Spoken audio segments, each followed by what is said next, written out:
Welcome to the SEO.co Search Engine Optimization Podcast. Digital marketing essentials and next-level tactics. From off-site and on-site optimization to persuasive selling and everything in between. You'll learn actionable tips on what it takes to outright and outrank your competition.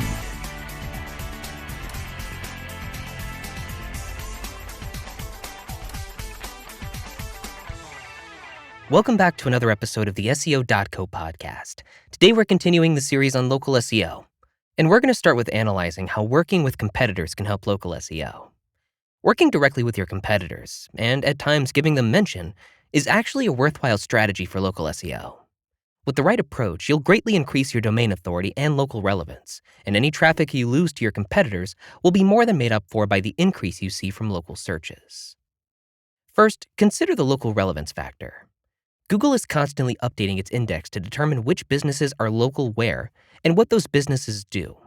It searches for contextual clues throughout your content, your links, and the prominent titles in your website. One obvious strategy to increase the local relevance of your brand is to include your city and/or state in as much of your web copy as possible. But another even more valuable strategy is to mention your competitors. When Google crawls the web and sees you and your competitor's name frequently mentioned together, it will learn from a connection between them. Because your competitors operate in the same region and in the same industry, you'll gain extra authority from both a local SEO and industry-based SEO perspective. That means your domain authority will increase, your rankings for local keywords will rise, and you'll enjoy the benefits of far more organic search traffic. There's another major search benefit to using your competitors' names. Imagine a prospective customer who's searching for a solution both you and your competitor offer. They've only ever heard of your competitor before, but they want to do some research before buying. They search Google for your competitor's name. If your brand frequently mentions your competitor's name, it's highly likely that you'll be the second result to pop up. That means that you have a shot of stealing your competitor's otherwise untouchable branded search traffic. Now that you know the benefits of mentioning and using your competitors in a local SEO strategy, we can focus on the day-to-day tactics that make those benefits possible. There are several strategies you can use, both on-site and off-site, but using them in conjunction with each other will give you the greatest benefit. Your first option is to find out what local SEO events your competitors are attending and attend them. Local event attendance is a great local SEO strategy in itself, since you have the perfect opportunity to submit a press release and write new content featuring local keywords. But if you can capitalize on your competitors being there too, you can sweeten the deal. Consider interviewing a representative from one of your competitors at the event if you really feel like going all out. We've done this at our West Palm Beach location with great success. Next up, let's talk about exchanging links.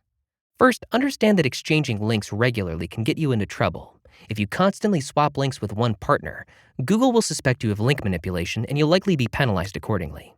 However, occasionally swapping guest posts can only serve to strengthen both of your sites. You'll trade authority and diversify your content blend, all while increasing your local relevance. It really is a win-win situation. Next, let's talk about writing industry-covering review articles. This is one of the greatest strategies you can use since it capitalizes on a very specific type of query. Write an article that covers all the options consumers have for businesses like yours in the area.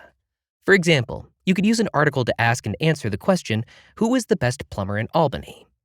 In the article, detail yourself along with all your competitors, but do try to keep the article unbiased. Anyone looking to comparison shop will find your article easily, and you'll have home field advantage since the article is featured on your site. You might lose a few visitors to your external links, but the information you provide will allow you to win out in the long run. Next, let's talk about mimicking your competitors' backlink profiles and followings. Take advantage of the work your competitors have already done. You can use a backlink profile tool like Moz's Open Site Explorer to review and see what types of links your competitors are building. While you don't want to copy this exactly, you can draw inspiration from it and discover new local sources you haven't previously considered. You can also engage with your competitors' social followings. You can usually determine whether each follower is a local resident, and you can definitely tell they're interested in your industry. Sometimes, all it takes is a simple mention to earn a new loyal follower. We cover more of this in detail in our comprehensive online marketing guide. Don't hesitate to use your competitors when trying to build your local SEO presence. While it might seem strange or counterintuitive at first, soon you'll find that the strategy has immense net value to your brand. Build yourself into a recognizable local presence. Keep user experience at the heart of what you do, and you'll see multiplied incoming traffic as a result. And that's all we've got for this episode. Join us next time as we continue the series on local SEO as we answer the question, do other local business ads threaten local SEO? Thanks again for listening to this episode, and we hope to see you next time on the SEO.co podcast.